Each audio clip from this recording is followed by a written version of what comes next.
estamos celebrando en la Federación de Empresarios de la Construcción nuestra Asamblea 2021. Hemos desarrollado la actividad formal, digamos, dentro de esta primera parte y ahora pues nos ponemos en marcha con ese foro de debate, esa mesa de debate de opinión en la cual vamos a debatir, a compartir cuál es la situación, cuáles son las claves del sector de la construcción que actualmente tenemos en nuestra región de Murcia. Vamos a tener un foro de debate donde va a participar nuestro consejero de Fomento, José Ramón Díaz de Revenga, donde se ha incorporado también nuestro presidente de la Confederación Nacional de la Construcción, y vamos a conectar con el director de Estudios Económicos y Mercados Internacionales de CaixaBank. También José Ramón va a participar en nuestro foro de debate. Bueno, nosotros lo que queríamos es trasladar en todo momento cuál es la situación que actualmente tiene el sector. Estamos en un presente y atendiendo a una realidad de futuro como es la puesta en marcha de los fondos europeos, y independientemente de que hemos puesto también encima de la mesa y lo analizaremos a lo largo de la jornada, pues ese decálogo de propuestas que tenemos por parte de la Federación, sí queríamos identificar algo que nos parece sumamente necesario, que independientemente de poner los fondos europeos y de atender realidades y acciones concretas para luchar contra la economía irregular, fomentar el planeamiento urbanístico que tanto necesita nuestra región, ajustar la fiscalidad para poder el acceso a los jóvenes. Independientemente de todo eso, sí que queríamos aprovechar nuestro encuentro para trasladar un mensaje a la sociedad. O sea, el mercado de trabajo, el capital humano que necesitamos incorporar al sector de la construcción hoy es una necesidad. En nuestro sector contamos con 40.000 profesionales, con 40.000 empleos, pero la tendencia es que vayamos al alza. Necesitamos incorporar estos puestos de trabajo, es lo que queremos trasladarle a los murcianos, a todas aquellas personas que hoy no tienen trabajo, que quieren formarse y que quieren entrar a formar parte de un sector muy potente y un sector de futuro. Hemos sido capaces que durante el año 2020, que ha sido un año especialmente difícil para todos los sectores, pero nuestro sector ha ajustado en cuanto a lo que es la actividad, pero que ha sido capaz de incrementar el número de empresas y sobre todo el número de trabajadores que se incorporan a la actividad del sector de la construcción. Por eso a mí me corresponde como presidente de la Federación hacer un llamamiento a la sociedad, a los murcianos, para que confíen plenamente en nuestro sector. Tenemos una Fundación Laboral de la Construcción que con un rigor exquisito les puede ayudar a hacerse grandes profesionales, no solo exclusivamente en las actividades tradicionales que conocen desde el sector de la construcción, sino para poder también atender a esas nuevas realidades, a esa digitalización que tiene que tener el sector, a esos nuevos perfiles que sin lugar a dudas vamos a poner en marcha con el desarrollo de nuestra actividad. El ámbito del sector de la construcción es muy potente, somos el segundo sector que más mano de obra genera en la región de Murcia. Y, como digo, pues necesitamos crecer y crecer de la mano de profesionales que estén bien formados. Por eso reitero el llamamiento de la Federación a que todos los jóvenes y personas que ahora mismo pues estén planteándose pues un nuevo reto, que se informen desde la Federación, quedamos a su entera disposición. Yo, sin nada más, voy a dar el paso, si te parece, querido Pedro, presidente de la Confederación Nacional de la Construcción, y ya después intervendrá nuestro querido consejero de Fomento. Nada más que eso. Bueno, simplemente agradecer la invitación para poder estar aquí en la Asamblea General de la Federación Regional de Empresarios de la Construcción de Murcia y poder compartir con todos ellos las inquietudes que tiene el sector de la construcción. Máxime cuando el sector de la construcción ha superado ya la crisis del COVID-19, y estamos preparados para poder recuperar y poner en marcha todos los fondos que lleguen desde el ámbito europeo. No solo los fondos de rehabilitación y regeneración urbana, sino también todos aquellos que tienen que ver con energías renovables, digitalización, nuevas formas de economía circular, todas las infraestructuras que haya que poner en marcha. Como bien ha dicho el presidente de FRECOM. La Fundación Laboral de la Construcción es una buena herramienta que tiene el sector de la construcción para crear profesionales en nuestro sector. Es decir, tenemos una universidad de nuestro sector que puede crear los profesionales que actualmente está demandando nuestras empresas. Y le podemos ofrecer a los jóvenes, actualmente con más de un 40% de desempleo en menores de 25 años, le podemos ofrecer una carrera profesional para que dentro del sector tengan un oficio y puedan incorporarse a este sector. Y nada más, agradecer la acogida que he tenido y le cedo la palabra al consejero. Muchísimas gracias.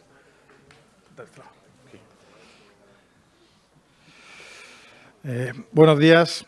El sector de la construcción está llamado a ser uno de los grandes protagonistas de la recuperación económica tras la crisis del coronavirus.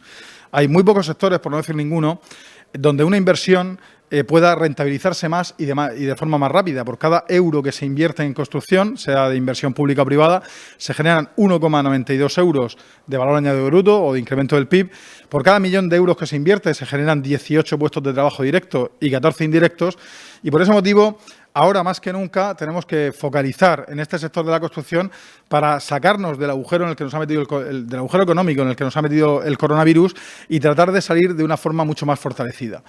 En ese sentido, desde el Gobierno de la Región de Murcia, desde el Gobierno de Fernando López Miras, lo tenemos clarísimo. Y prueba de ello es que incluso en plena pandemia de coronavirus, el Gobierno regional ha invertido más de 96 millones de euros en construcción.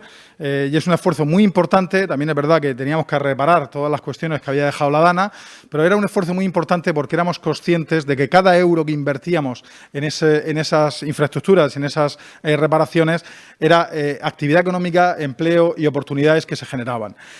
Ahora viene la siguiente parte, que la siguiente parte es captar, movilizar inversión privada para conseguir el interés público, movilizar esos fondos europeos y esos fondos europeos que tienen un gran potencial de reestructuración, de regeneración, de relanzamiento de la economía. Para captarlos bien, tenemos que empezar a hacer las cosas de una forma un poquito distinta. La Comisión Europea ha marcado claramente que hay que hacer una transición ecológica y una transformación digital. El sector de la construcción le toca ya hacer esa transición y esa transformación. Y, por tanto, no debemos pensar en el futuro próximo como seguir haciendo las cosas como se han hecho hasta ahora, sino que debemos hacerlas de una manera muchísimo más sostenible, de una manera que vaya a favor de la naturaleza en lugar de enfrentarse a ella. Por eso, desde el Gobierno de la Región de Murcia, hemos impulsado una estrategia de arquitectura y construcción sostenible con un plan de acción, de acciones concretas que están encaminados fundamentalmente a ayudar a todo ese sector de la construcción, a ayudar a todos los agentes que participan en la inversión, tanto en obra pública como en obra privada, a ayudarles a empezar a hacerlo de una manera distinta. Ahí juega un papel muy importante lo que están diciendo desde el sector de la construcción. El sector de la construcción es un gran capaz de acoger a toda esa mano de obra que se ve expulsada de otros sectores y lo único que hay que hacer es cualificarla. Y ellos lo tienen muy claro, la cualifican y la cualifican rápidamente para que rápidamente se vuelva a poner a producir al servicio de la sociedad. El siguiente paso del reto es tratar de cualificarla en línea de esta transformación ecológica, en línea de este construir de una manera mucho más sostenible. La crisis del coronavirus, además, nos ha servido para redescubrir nuestros hogares. Todos nosotros hemos sufrido esas restricciones de movilidad que nos ha obligado a redescubrir nuestros hogares y, por tanto, nos hemos dado cuenta de que los hogares hay que empezar a enfocarlos también de una manera distinta. Hay que hacerlos más habitables, hay que hacer las ciudades más saludables, hay que hacerlas más resistentes ante las inclemencias que vienen de fuera, ya sean climáticas, bioclimáticas o pandémicas. Y tenemos que empezar a cambiar ese chip y empezar a pensarlo de una manera distinta. Y en la región de Murcia, además, queremos ser líderes en esto. Contamos con el sector de la construcción, contamos con FRECOM, hemos hablado de esto muchas veces, ellos están completamente alineados y ahora lo que tenemos que hacer es extenderlo al resto de la sociedad, porque todas estas rehabilitaciones que van a venir con los fondos europeos, todas estas reconstrucciones urbanas que van a venir con los fondos europeos, tienen que ser a favor de la naturaleza en lugar de enfrentarse a ella. Creo que tenemos un futuro muy prometedor por delante. Creo que el sector de la construcción, como digo, está llamado a ser uno de los grandes protagonistas de la recuperación para sacar al resto del país de la crisis y, por tanto, pues vamos a seguir trabajando intensamente para, de la mano, con estrecha colaboración entre el sector público y el privado, pues consigamos cuanto antes volver a eso, a generar oportunidades, actividad económica y empleo. Muchísimas gracias. Muy bien, pues pasamos a la mesa de debate. Sí. ¿Quieres preguntar? Sí, sí. Por favor, que sean amables. Sí, sí. Primero, creo, por lo que he podido escuchar, el presidente le ha gustado Pero el 20% por el aval que ha puesto en marcha la comunidad autónoma es de 20% a la vivienda joven. Creo que por lo que he podido escuchar lo va usted a exportar a otras comunidades autónomas. Sí. Sí, nos pareció una medida extraordinaria cuando se anunció como que venía del extranjero, cuando se había hecho aquí en Murcia. Creo que esa medida, que es extraordinariamente positiva y que soluciona uno de los principales problemas que tenía la vivienda, el relanzamiento de la vivienda, queda solucionado de esa manera. Yo creo que es un punto de vista muy generoso y muy ingenioso por parte de la Administración de Murcia, y que es una herramienta muy importante para los empresarios de la construcción de Murcia. Yo creo que es perfectamente extrapolable a otras administraciones, para que ese 20% que le impide al joven a dar el paso para adquirir la vivienda se pueda utilizar en otros ámbitos. Muchísimas gracias. Nada. Tan amable, y me permiten las Claro. peticiones, me gustaría preguntarle por qué le parece la medida que quiere poner, que ha enviado a Bruselas el Gobierno sobre tener que pagar las autovías de hacia el 2024 una administración como Murcia exportadora con transporte. ¿Cómo lo ve? Pues ese es el problema. El debate sobre la financiación de la conservación de infraestructuras es un debate que es muy complejo, que hay que hacer de forma sosegada y, desde luego, teniendo en cuenta la opinión de todo el mundo. Es verdad que cada vez nos cuesta más trabajo destinar recursos presupuestarios a conservar las autopistas, pero no es menos cierto que las regiones periféricas, como la región de Murcia, se ven seriamente gravadas cuando se ponen este tipo de medidas si no se hacen bien. Por eso, desde el Gobierno regional, en principio no estamos de acuerdo en cómo se ha planteado ni en qué se está haciendo. Están planteando un peaje indiscriminado que, como digo, perjudica severamente a las regiones periféricas. La región de Murcia, además, es una región exportadora que tiene un sector transporte muy potente y que de esta manera se le resta competitividad, se le lastra en su economía y, por tanto, pues a no ser que se replantee de otra manera o se vea, en fin, otras formas de estudiarlo, nosotros en principio no estamos de acuerdo. Como digo, es un debate que está abierto y es un debate que debería hacerse, pero debería hacerse en colaboración con los sectores. El Gobierno nacional, nuevamente, fiel a su costumbre, impone una medida de tapadillo, la esconde durante un proceso electoral, la saca al día siguiente de las elecciones, y todo ello sin contar ni con el sector de la construcción, ni con el sector del transporte, ni con las comunidades autónomas, ni con los afectados de ningún tipo. Por ese motivo, pensamos que no solo es una medida, bueno, la medida es que no es que sea mala en sí misma, es que está muy mal planteada. A vosotros. Bien, gracias. Perfecto. Pues vamos a ver.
pero como hay los coñas y demás, ahora ves ahí, si no se lo lleva.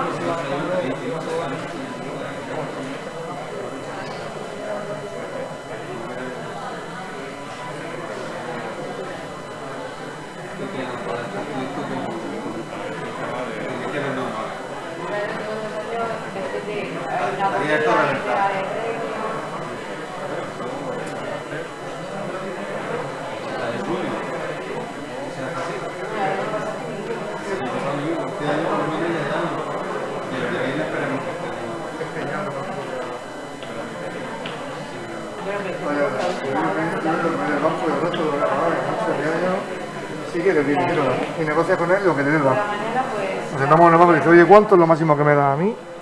Sin meter la mano, se lo explicaba. A 350, que es lo único que podemos hacer, ¿vale? Venga, tía.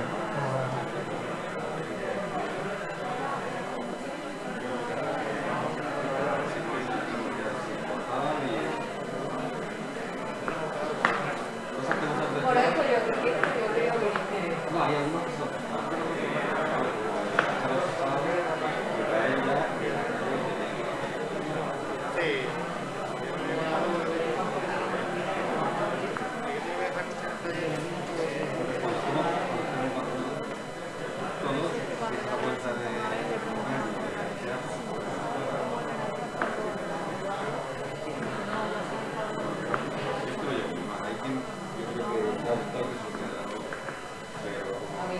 yo creo que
pero vamos, digo yo que como no van a tocar el micro, los guantes deben ser un poco...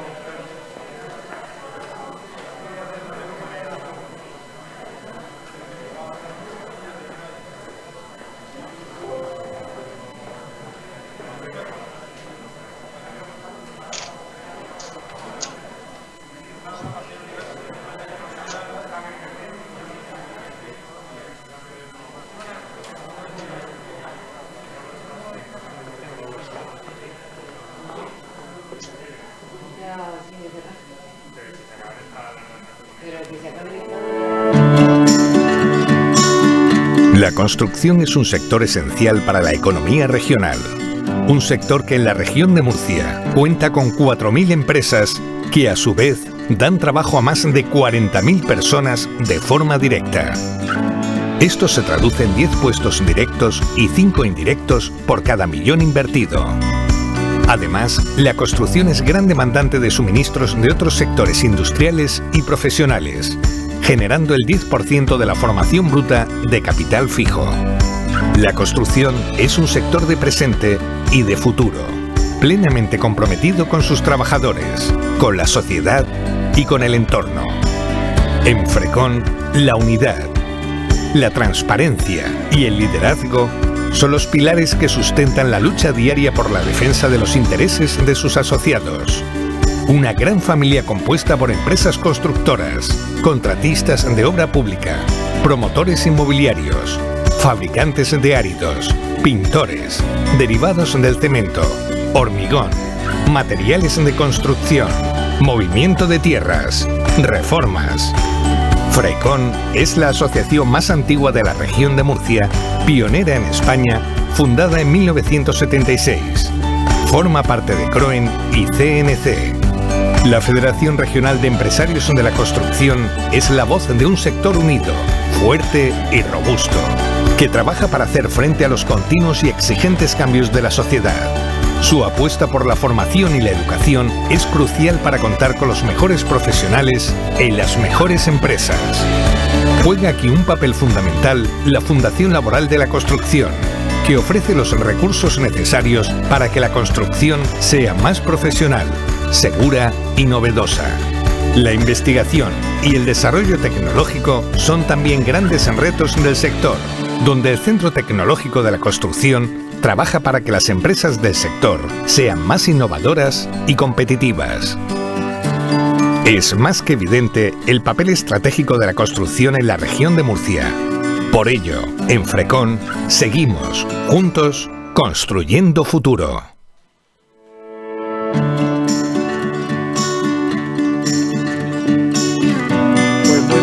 A todos que os incorporéis a esta segunda parte de la jornada tan sumamente intensa que estamos celebrando en la Federación de Empresarios de la Construcción de la región de Murcia. Sentiros como en casa y, bueno, nosotros especialmente satisfechos de poder celebrar esta asamblea. El año pasado no tuvimos esta oportunidad, no tuvimos pues ese momento de poder compartir, vernos. Es cierto que en este momento, como decía yo anteriormente, pues echamos de menos a muchísima gente, a muchos empresarios, a muchos trabajadores que nos están viendo pues al otro lado de la pantalla, con lo cual un abrazo muy fuerte para todos. También es un mensaje de solidaridad para todas aquellas empresas que lo están pasando sumamente mal, a aquellos trabajadores que hoy están viendo cómo su situación es dificultosa. Nosotros queríamos, desde la Federación de Empresarios de la Construcción, hacer una apuesta por alcanzar esa normalidad que todos deseamos, ¿no? Por eso, en su momento decidimos, ¿y qué vamos a hacer con nuestra asamblea? ¿Qué vamos a hacer con nuestro foro de debate? Y al final pusimos una meta a alcanzar, y es el tiempo al final es muy escaso, estar juntos, unidos, viéndonos las caras, pues también lo es. Y vamos a ver si somos capaces, si contribuimos y ponemos nuestro granito de arena para que el momento en el que estemos juntos aprendamos lo máximo posible, ¿no? Por eso decidimos poner en marcha este foro de debate, este foro de opinión y, sobre todo, para contribuir, como digo, a alcanzar esa nueva normalidad que todos deseamos y que cada día lo vemos más cerca, ¿no? Y del mundo empresarial el optimismo no se nos pasa, el realismo también lo tenemos sumamente presente, pero sí que es cierto que miramos con optimismo y esperemos que lo más pronto posible estemos todos juntos y podamos avanzar con toda la normalidad. Hemos visto un vídeo que representa lo que es el sector de la construcción, ¿no? Podríamos hablar del año 2020, ha sido un año duro. A lo largo de ayer y hoy hemos puesto encima de la mesa cuáles son las cifras de nuestro sector. Yo me voy a quedar con dos, que es la que me mueve a ese optimismo que anteriormente decía, y me voy a quedar con el aumento de empresas en nuestro sector y con el aumento de trabajadores. Hoy el empleo es un lujo. Quien tiene un trabajo, pues al final tiene un tesoro, y desde el sector de la construcción nos sentimos pero tremendamente orgullosos de poder contribuir a ese protagonismo que comentaba anteriormente el consejero en rueda de prensa. Nos sentimos protagonistas, nos sentimos responsables y vamos a ello, ¿no? Para eso y para poner esas realidades, esos objetivos, esos retos que tenemos por delante, para poder ahondar un poquito más en ese decálogo de propuestas que le hacíamos llegar esta mañana al presidente de la comunidad autónoma, transmitirle cuál es la sensibilidad, cuál es la opinión que tenemos por parte del sector. Para ahondar un poquito más, ponemos en marcha esta mesa de debate, ¿no? Sí que es cierto que, bueno, nosotros desde la Federación estamos especialmente satisfechos de que nos acompañe esta mañana el consejero de Fomento, José Ramón Díaz de Revenga. José Ramón Díaz de Revenga, aparte de ser un trabajador incansable, esto no lo pone en el currículum, José Ramón, pero sí que yo quería empezar por ahí. Estás dando prueba y estás manifestando de que efectivamente se puede hacer mucho en política y del mundo empresarial. Bueno, pues a lo mejor en su momento no te habremos agradecido todos los minutos, las horas, los 10 sin descanso que llevas trabajando al frente de la consejería y se está notando. José Ramón Díaz de Revenga es ingeniero de camino de canales puertos por la Universidad Politécnica de Madrid, especialidad hidráulica y energética, ha desarrollado su carrera en todos los ámbitos de la ingeniería y obra civil, ha trabajado en empresas del sector y también ha trabajado como consultor de ingeniería civil, sin duda, como decía, pues un consejero que sabe de qué va la cosa, Echábamos de menos esta situación y estamos encantados de que nos acompañes hoy para seguir avanzando desde el sector, desde la Federación. También nos sentimos muy orgullosos de nuestro querido presidente de CNC, que también nos acompaña aquí, Pedro Fernández Alén. Es el nuevo presidente, recientemente estrenado, desde el día 18 de marzo, si no recuerdo mal. Ha estado durante 20 años al frente de la Secretaría General de la Confederación Nacional de la Construcción. Como era tan sumamente bueno, pues se lo llevaron a CEPIME, pero nosotros hemos podido un poquito más y hoy pues lo tenemos con nosotros de presidente y especialmente satisfecho. Pedro es licenciado de Derecho en la Universidad Complutense de Madrid, máster en Dirección de Empresas Constructoras Inmobiliarias por la Universidad Politécnica de Madrid y, como decía, tiene una amplia experiencia en el sector. Y también quería pues agradecer sobre todo la figura de José Ramón Díaz Guijarro y, si me permitís, independientemente de que ponga de manifiesto ahora mismo pues esa ayuda inestimable que hacen los patrocinadores y en este caso la Caixa.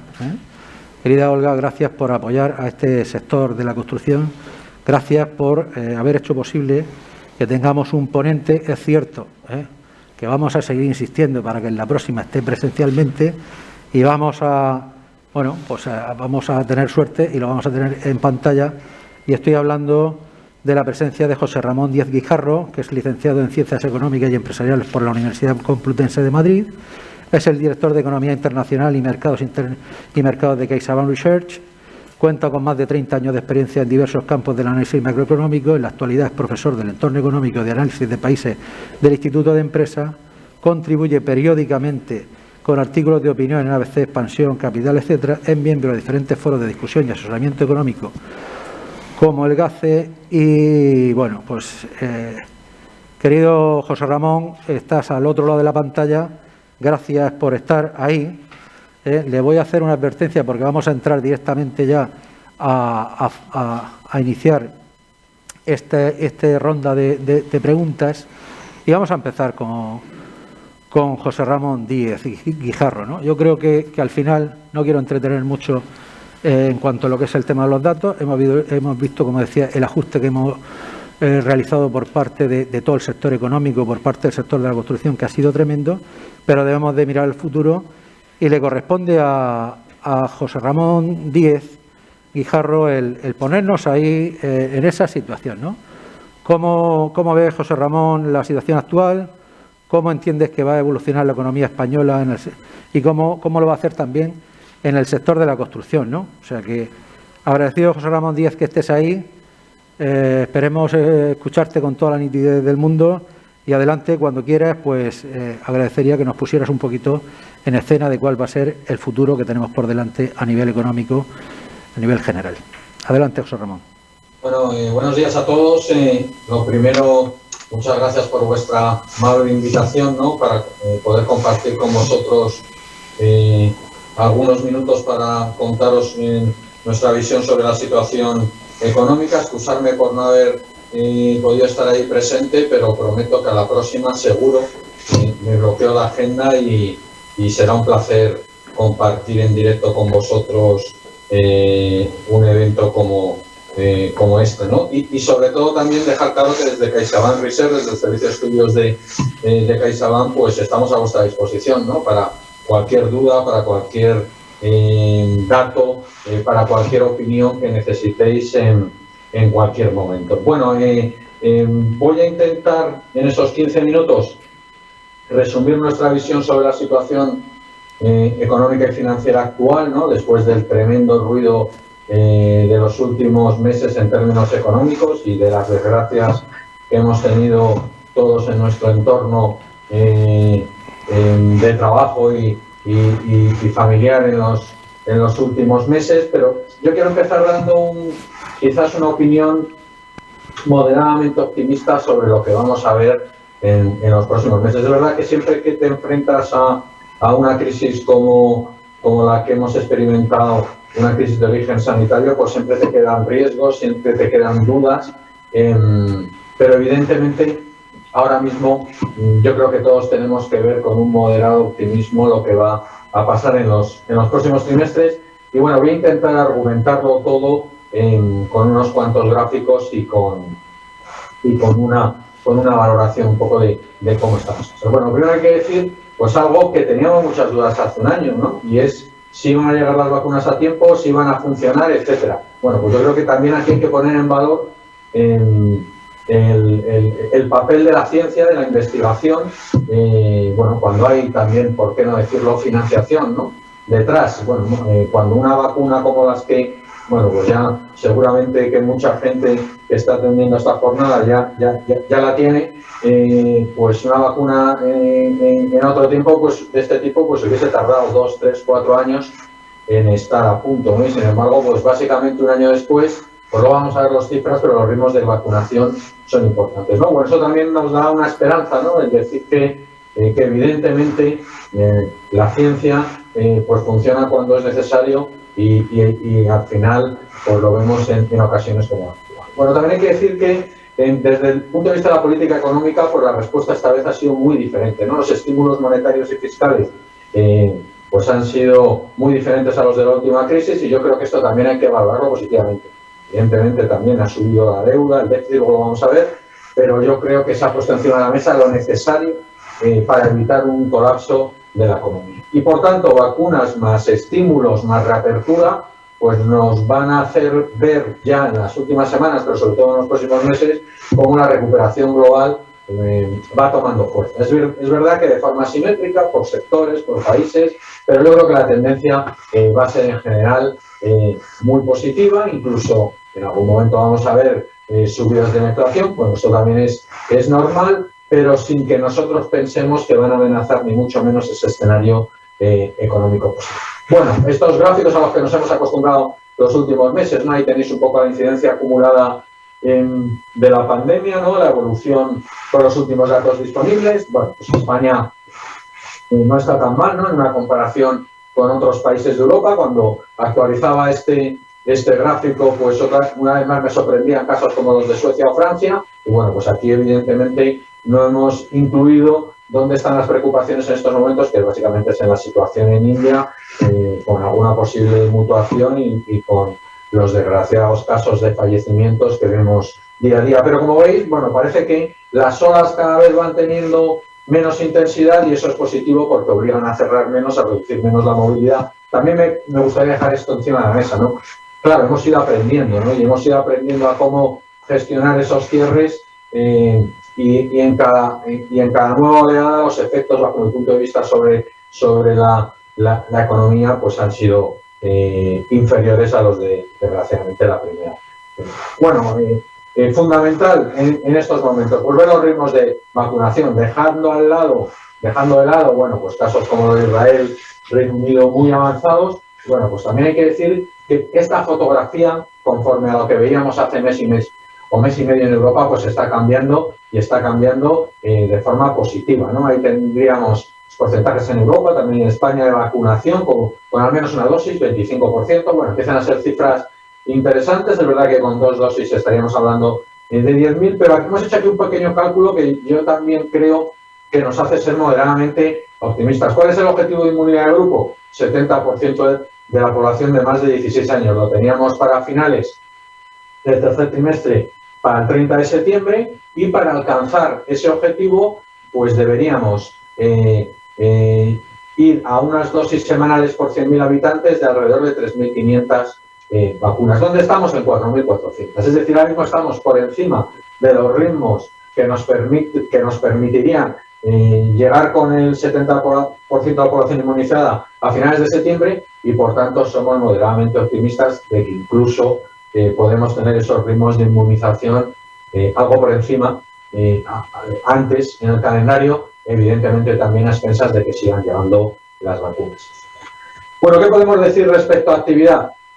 Bueno, pues podemos decir que evidentemente hay muchas asimetrías a nivel global. Aquí las vemos, ritmos de crecimiento trimestrales, cuarto trimestre del año pasado, primero de este año, muy dinámicos en Estados Unidos, China, etcétera, y realmente aquí pues Europa ha estado por detrás, ¿no? El comportamiento ha sido más negativo porque los cierres han sido más intensos en el cuarto trimestre de las restricciones y el primero de este año, porque la tercera ola de la pandemia fue más intensa en Europa, y bueno, nos ha llevado pues esos datos de crecimiento negativos, que bueno, pues los que se dedican más a estas cosas de la economía, pues dirían que 2 trimestres seguidos de crecimiento de la actividad en Europa, pues lo que hemos tenido en este invierno ha sido una mini recesión. Bueno, luego vamos a ver las previsiones, que es lo importante para el segundo y el tercer trimestre, y como les he comentado anteriormente, pues somos moderadamente positivos sobre ese comportamiento en los próximos 6 meses. También, ¿por qué? Porque la confianza de los agentes es fundamental para cimentar de manera sólida la recuperación, pues como ven ahí en todas las zonas económicas, incluido España, tanto la de los empresarios del sector manufacturas como el sector servicios, casi todos los países por encima de 50, es decir, los agentes están empezando a ver con más optimismo la situación económica, y estaríamos en estos índices de confianza por encima de 50, la línea que separa caídas de la actividad con recuperaciones, ¿no? En algunos casos con los niveles muy elevados como Estados Unidos, donde se estaría anticipando una recuperación muy dinámica de la actividad. Evidentemente todo muy ligado también a la movilidad. Fíjense aquí en los gráficos, movilidad de la población en comercios, movilidad de la población en centros laborales, ¿no? Utilizando datos de Google, y en general, bueno, poco a poco, sin llegar a recuperar claramente los niveles de hace un año, pues estaríamos con una tendencia en una senda positiva. Otro factor que nos hace ser moderadamente optimistas sobre los próximos meses es este, que a veces pasa desapercibido. ¿Qué ha pasado en esta crisis? Pues que en esta crisis las caídas de la actividad no se han trasladado con la misma intensidad a caídas de la renta de los agentes, especialmente de la renta de las familias. ¿Por qué? Porque se han utilizado mecanismos para ayudar a las familias, que en Europa básicamente han sido esquemas como nuestros ERTEs. Recordemos todos que llegó a haber 3,6 millones de españoles en ERTE, que con los datos de ayer de afiliación a Seguridad Social todavía habría 630.000 personas. Bueno, pues esos ERTEs pues han ayudado a mantener el vínculo de las empresas con nuestros trabajadores, y han ayudado a mantener la renta de los trabajadores en niveles que en otras crisis pues hubiese supuesto una situación muy diferente. Claro, como parte de esa renta no se ha podido gastar, ha habido un ahorro obligatorio, estábamos en casa, no podíamos salir, etcétera, durante muchos meses del año pasado. En nuestro país, pues lo que se ha producido, como ven en este gráfico, es un aumento de la tasa de ahorro de las familias en todos los países del mundo, que serían estas bolitas de color morado, color rosa, pues en niveles elevadísimos. Por ejemplo, en España veníamos de una tasa de ahorro, pues como ven en este gráfico, pues de la zona del 4% a tasas de ahorros del 14%, prácticamente triplicado. ¿Qué quiero decir con esto? Pues que ese ahorro embalsado que está en el cajón, pues en un momento dado va a aflorar y se va a gastar. Todo, pues probablemente todo no, pero una buena parte sí, y eso va a provocar un tirón del consumo, el 66% del PIB español, y por tanto una recuperación. Recuperación que en nuestras previsiones ahí la tienen, ¿no? Tasas de crecimiento trimestrales. Esto ya es una fotografía diferente a la que hemos visto antes. Antes veíamos caídas del PIB, ahora lo que estamos viendo para el segundo y el tercer trimestre es una recuperación muy intensa en general en toda la UEM, pero fíjense, especialmente intensa en España, donde tendríamos tasas de crecimiento trimestrales superiores al 2% segundo trimestre del año y superiores al 3% tercer trimestre del año, que no es lo que se debe hacer, si anualizáramos esas tasas de crecimiento trimestrales multiplicando por 4, pues estaríamos que en los meses centrales del año la economía española estaría creciendo a ritmos pues superiores al 7 o al 7,5%, con los efectos en gasto en consumo, en empleo, etc., ¿no? Y bueno, pues nos van a llevar a una recuperación este año del crecimiento en España del 6%. Es verdad que después de una caída muy intensa el año pasado de 11%, pero bueno, la recuperación de la economía española va a estar entre las recuperaciones más dinámicas del mundo, muy superior a nuestros socios comerciales y al hilo de la que puede estar ahora mismo experimentando la economía americana, que probablemente haya que elevar algo esa previsión a raíz de todos los paquetes fiscales.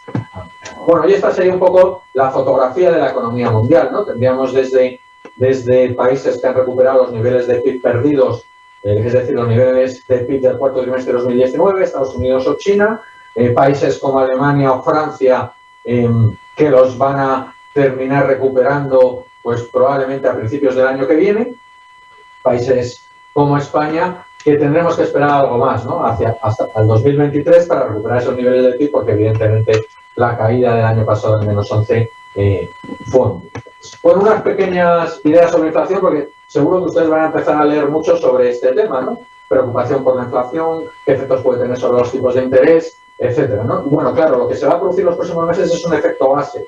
La caída tan brutal de los precios del petróleo en marzo y abril del año pasado, no olvidemos que el precio del petróleo llegó a estar incluso en 0, pues va a provocar, por efecto de comparación, que la inflación general, por ejemplo, en Estados Unidos se sitúe en zona cercana al 4% en el mes de mayo-junio, o en Europa por encima del 2,5%. Pero a mí, yo creo que aquí lo que tenemos que mirar de verdad es la inflación subyacente, ¿no?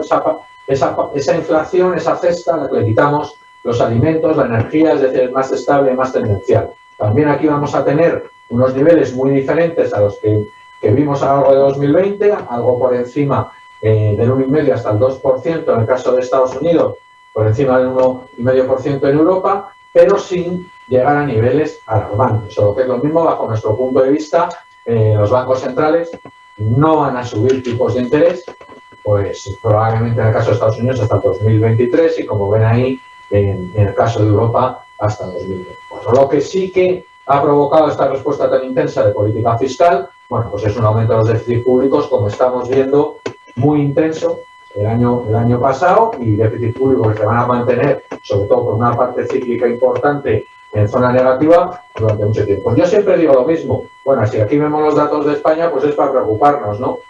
Porque, claro, tener niveles de deuda pública cercanos al 120%, como vemos ahí, pues a lo largo casi de toda esta década, deberíamos preocuparnos, ¿no? Deberíamos preocuparnos sobre todo por lo que le vamos a dejar a nuestros hijos. Pero también digo lo siguiente, ¿no?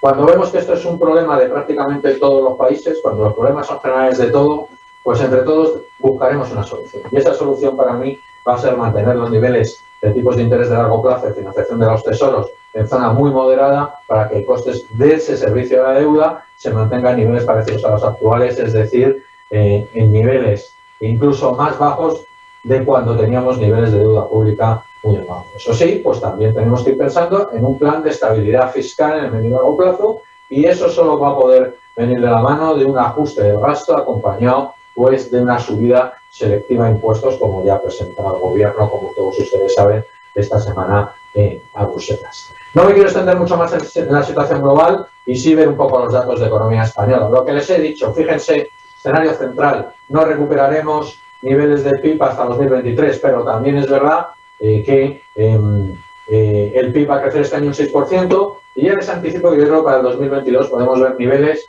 algo superiores a los que ahora mismo tenemos en nuestras previsiones, ese 4,4. Yo creo que vamos a estar más cerca de la zona del 5,5 que de ese 4,4, bueno, lo que nos va a permitir, como les he dicho anteriormente, pues también una recuperación del empleo, y probablemente que a finales de 2022, principios de 2023, recuperemos los niveles de PIB perdido.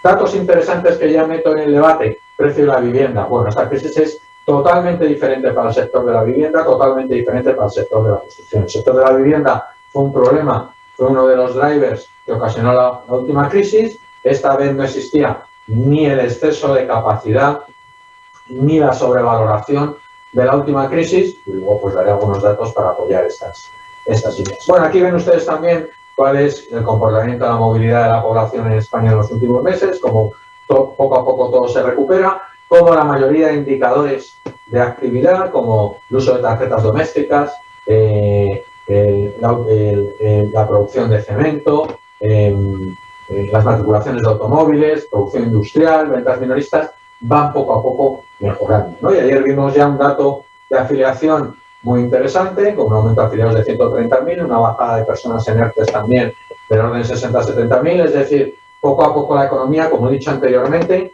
va recuperando dinamismo y lo vemos también con algún indicador nuestro interno de CaixaBank con nuestras tarjetas. Fíjense el uso de tarjetas de crédito españolas, cómo estaría ya en zona positiva y evidentemente donde todavía tenemos aquí una distancia respecto a la normalidad, pues es el uso de tarjetas extranjeras porque no hemos recuperado todavía los niveles de turismo. Y también lo que vemos con nuestras tarjetas, pues es que evidentemente por sectores de actividad el comportamiento es muy diferente. Alimentación y farmacia, fíjense ustedes lo que han hecho desde el inicio de la crisis, ¿no? Estarían en niveles de gasto muy superiores a los de antes de la crisis, algo también comercio minorista y sin embargo gasto extranjero, servicios ligados a turismo o transporte estaríamos muy alejados. Asimetrías en la recuperación, que es otro de los mensajes con los que se tienen que quedar. Y bueno, pues tenemos claro que nuestras previsiones son moderadamente optimistas porque tenemos claro que hay aquí tres palancas. Proceso de vacunación, el ahorro embalsado de la que he hablado anteriormente y los fondos del programa Next Generation. Vacunas, no quiero contar mucho más de lo que les comenté anteriormente. Creemos que el objetivo de tener el 70% de población vacunada a finales de septiembre, perfectamente alcanzable. Empleo, mercado laboral, empezamos a ver cambios importantes, poco a poco, bastante positivos, ¿no? Incluso este dato que ahí tienen de antes, 800.000, como les he dicho antes, con el dato actual estaríamos en 630.000. Y bueno, pues el turismo, ahí ven, después de la debacle del año pasado, de 83 millones a 19 millones, nuestras estimaciones son que podríamos llegar a 42 millones.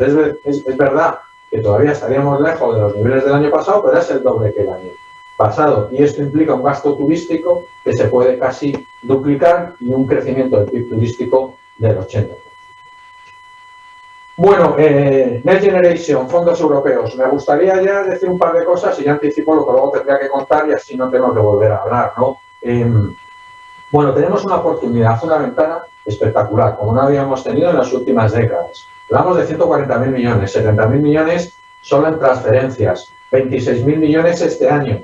Fíjense, 6% para rehabilitación de viviendas, un 20% para eficiencia energética y movilidad. Es decir, puede haber solo para infraestructuras de movilidad 13.000 millones, otros 6.200 para renovación de edificios, 500.000 viviendas y luego pues toda la parte de infraestructuras. Si a esto le añadimos, como decía anteriormente el consejero, le añadimos todos los fondos privados, la potencia es tremenda, ¿no? Tenemos un plan encima de la mesa que además nos va a ayudar a aprovechar y cambiar todos esos ejes transversales en los que se debe centrar este país en los próximos 10 años. Y son básicamente transición ecológica, digitalización y formación. Y ahí tenemos que estar, y ahí tiene que estar también el sector de la construcción, aprovechar esos ejes transversales, movilizar la financiación privada, donde también evidentemente vamos a estar los bancos, y en 7 años meterle un cambio de verdad estructural a la economía de nuestro país. ¿Es suficiente con esto? No, van a ser suficientes muchas más cosas, ¿no? Y entre esas cosas deberemos poner encima de la mesa las reformas que tiene este país encima de la mesa, sobrediagnosticadas por todos los economistas desde hace muchos años. Y bueno, no me voy a incidir muchos en ellas, necesitaríamos otra reunión, encantado de otra vez pues hablar de todos estos temas. Y para terminar, solo respecto al sector inmobiliario, alguna idea que ya he adelantado. Y básicamente lo que creo es que el sector inmobiliario, la vivienda, la construcción, esta vez no solo no va a ser uno de los factores del ajuste a la baja del PIB, sino va a ser uno de los factores que nos va a ayudar a salir de esta crisis. Como les he dicho anteriormente, porque creo que no había excesos, porque creo que no había sobrevaloración, porque creo que las condiciones fundamentales del sector eran mucho mejores y en cuanto a las cosas han empezado a recuperar, pues fíjense, ya la compra de viviendas nuevas mes a mes estaría por encima de los niveles de antes de la crisis, aunque las de segunda mano todavía tendrían que recuperarse, nuestras previsiones para este año por la demanda, pues fíjense, de crecimientos ya positivos. Si hablamos del lado de la oferta, claro, cuando en este país ven ustedes las viviendas que se iniciaban en el año 2008-2009, estábamos hablando de 600, 700.000, aquí tuvimos básicamente una oferta, hemos tenido una oferta en toda esta recuperación, rondando los 100.000 millones, básicamente la creación de familia, bueno, pues yo creo muy ajustado. Hay crisis, o sea, hay un cierto ajuste en el año 2020, pero volveremos a 90.000 visados de obra este año, más o menos. Y en el tema de precios, fundamental factor que explica parte de la crisis, la caída de los precios económica española anterior, 2008-2012, y, por qué no decirlo, el deterioro de la solvencia de los bancos, pues aquí lo mismo. Como ven, dentro de una tendencia que veíamos de desaceleración, 2020 hemos visto un indicador que puede entrar en negativo de precios, pero estaremos más o menos así, estabilizados, cayendo ligeramente, incluso con subidas pues en zonas con importante potencial. Y no quiero extenderme mucho más, ¿no? Aquí tenemos pues, los ejes de la recuperación de la economía española, sostenibilidad, favorables al sector de la vivienda y de construcción, digitalización, desde mi punto de vista también rehabilitación, etcétera, favorables al sector de la construcción, y bueno, pues también pensamos que la recuperación tiene que ser inclusiva y aquí todo el tema de vivienda social también lo va a favorecer. Sin más, una vez más agradecerles su invitación y muchas gracias por su atención y encantados desde CaixaBank Research de en cualquier momento poder ayudarles con lo que necesiten. Muchas gracias. Muy bien, muchísimas gracias, José Ramón Díez Guijarro. La verdad que, bueno, pues es de agradecer tu exposición. Yo me voy a quedar con una palabra sola de toda la cantidad de datos que has dado y que me invitan al optimismo, y me voy a quedar con esta, ¿no? Con ese optimismo moderado que luego hay que ir por partes para ir analizando, ¿no? Creo que puede ser un buen resumen. Y también agradecerte pues esa exposición condensada, el haber metido también esa segunda pregunta que yo tenía preparada para el panel y que hayas aprovechado el dar a conocer tu punto de vista, tu opinión, y eso me va a permitir a mí, pues también en todo momento, José Ramón, bueno, invitado a que participes en cualquiera de las preguntas, ¿no? Pero sí que yo voy a exigir, esta mañana les decía, digo, José Ramón Díez de Revenga, Pedro Fernández Alén, me lo voy a poner dificilísimo porque habléis los dos tela marinera, y tengo aquí unos relojes que ponen 5 minutos, y a los 5 minutos hay que como que cortar aquello. O sea, y además tenemos temas sumamente interesantes, ¿no? O sea que ir condensando como podáis, y bueno, vamos a ver cómo sale desde aquí, ¿no? Decíamos, hemos estado hablando de macroeconomía, de economía a nivel general, hemos estado hablando de los fondos de inversión. Si queréis poder unirla y si nos queda algo a lo siguiente, José Ramón, desde tu ámbito territorial, desde esa visión de cuál puede ser las claves del sector de la construcción desde el punto de vista de la administración regional, teniendo como foco ahí esos fondos que algunos los vemos de futuro y llegarán en el presente, ¿cuál es tu opinión en este sentido? ¿Cómo ves esas claves donde entiendes que se va a desarrollar así con carácter general nuestro sector? Muchísimas gracias, buenos días a todos. Yo antes de nada quería decir que es la primera vez en mi vida que estoy en una mesa con otro José Ramón Díez, ¿no? Y tiene su gracia, y hay otro José Ramón más en la sala, con lo cual es una cosa, en fin, curiosa, ¿no? Y no somos familia ni nada.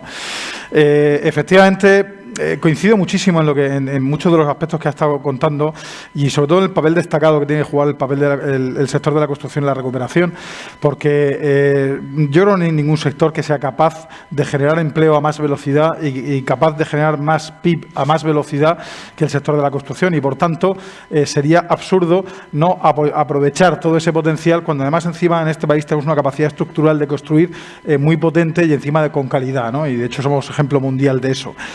Los fondos de recuperación y resiliencia son una magnífica idea que se está gestionando nada más que regular. Se está gestionando nada más que regular porque un proyecto de país, como tiene que ser este, debería ser un proyecto compartido entre todos entre todos los agentes que pueden participar, y la realidad es que se está llevando de una forma unilateral y oscurantista. Anoche, no sé si lo saben, pero anoche nos enteramos que la Moncloa publicó a las 11 de la noche el Plan de Recuperación y Resiliencia extendido, y nos estamos enterando de las cosas pues así de forma casi subrepticia, ¿no? y casi oculta. Y claro, así es imposible participar participar entre todos. No obstante, lo que sí que está claro, y yo creo que es un poco el consejo que me gustaría darle al sector de la construcción de la región de Murcia, y seguramente al nacional, pero fundamentalmente al de esta región, que es el que me compete, para poder hacer bien, para poder emplear bien esos fondos de recuperación, lo que tenemos que hacer es adaptarnos a cómo quiere Europa que nos lo gastemos. Y el cómo quiere Europa que nos lo gastemos es consiguiendo dos grandes objetivos: la transición ecológica y la transformación digital. El sector de la construcción no está acostumbrado a hablar de transición ecológica, no está acostumbrado a hablar de construcción sostenible, ni está habituado a hacer las cosas de una manera distinta. Y yo creo que es el momento que debemos aprovechar. El mundo no está cambiando, el mundo ha cambiado ya. El sector de la construcción tiene que cambiar con el mundo y aquí podemos elegir entre resistirnos o ponernos en la línea de hacia dónde va el futuro, ¿no? Y yo la invitación que quiero hacer, y aprovechar esta gran asamblea, la invitación que quiero hacer es a todo el mundo del sector de la construcción a decir, oye, vamos a transformarnos, vamos a convertirnos y vamos a empezar a construir de una manera distinta que vaya a favor de la naturaleza en lugar de enfrentarnos a ella.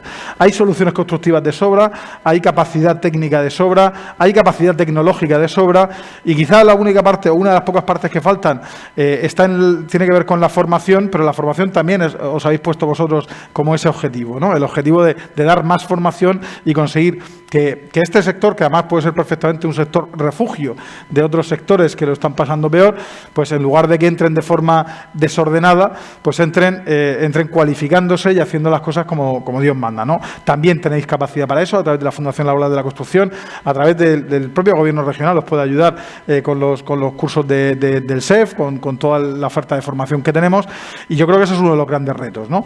Por cada 1 millón de euros que se invierte, ya sea público o privado, en construcción, se generan 18 puestos de trabajo directos y 14 indirectos. No hay ningún sector que sea capaz de generar tanto empleo en tan poco tiempo. Pues eso tenemos que aprovecharlo y tenemos que ser ese refugio donde vengan aquellos profesionales que no puedan encontrar oportunidades en otro sitio y nosotros ser capaces de cualificarlos rápidamente y ponerlos a producir para levantar el país. Esa es una parte que creo que es fundamental, que creo que estáis trabajando en ella y me parece muy bien, y por supuesto contad con todo el apoyo del Gobierno regional a eso. Y la segunda gran parte es empezar a producir cuanto antes. Desde el Gobierno regional hace ya mucho tiempo que tenemos claro que la gran resistencia, la gran dificultad de poner a trabajar todo ese dinero está en los temas burocráticos, ¿no? Tenemos unos infiernos burocráticos, muchas veces condicionados por las propias leyes. Pues nosotros desde el principio de la crisis estamos haciendo decretos, leyes, para intentar eliminar esas trabas burocráticas, para intentar facilitar que la implantación de fondos sea una implantación ágil y efectiva de la forma más rápida posible. Sin ir más lejos, hoy hemos aprobado un decreto ley que va en esa línea, que va en la línea de tratar de eliminar trabas, todas las que se puedan, para que cuanto antes se ponga el dinero a trabajar y se ponga el dinero a producir.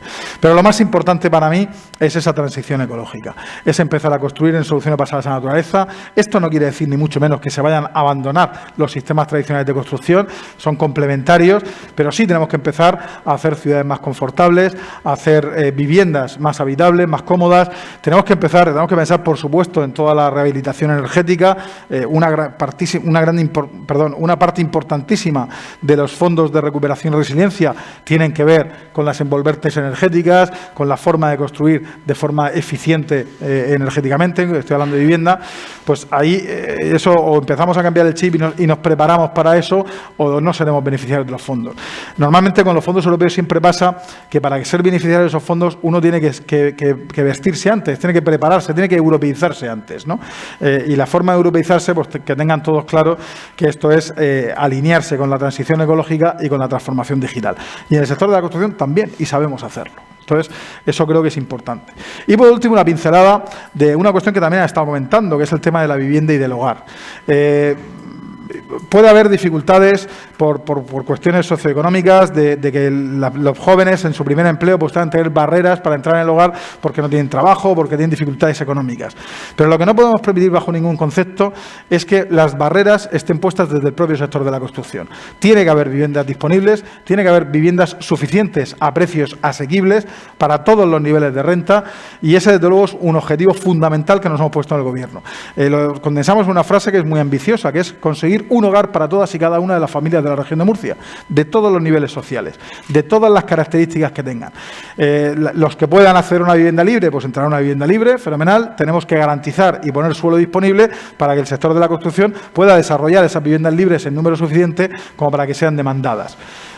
Cuando hay sectores o cuando hay segmentos sociales que tienen dificultades para acceder a la vivienda, por ejemplo los jóvenes, pues ¿cuál es el principal obstáculo que se encuentran? Pues se encuentran que la práctica financiera hoy no les financia más del 80% de la hipoteca del total de la vivienda.